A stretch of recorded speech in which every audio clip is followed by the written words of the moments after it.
জোর কদমে চলছে ভোটের প্রচার। 67 নম্বর ওয়ার্ডে একটি পথসভার আয়োজন করা হয়েছিল। এই পথসভা থেকে বিশেষ আকর্ষণীয় জিনিস দেখা গেল।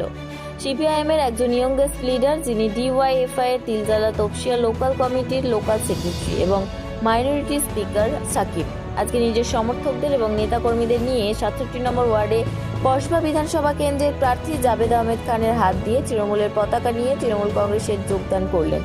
এখানে উপস্থিত ছিলেন তৃণমূল কংগ্রেসের নেতা জয়প্রকাশ মজুমদার, 66 নম্বর ওয়ার্ডের পৌরপিতা ফেজ আহমদ খান।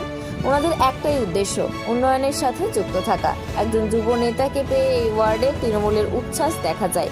ওনারা কি বার্তা দিলেন শোনাবো আপনাদের।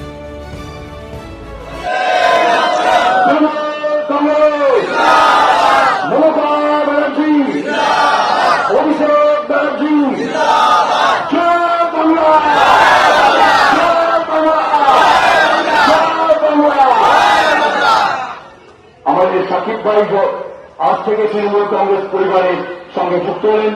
আমরা অভিনন্দন জানাই, শুভেচ্ছা জানাই।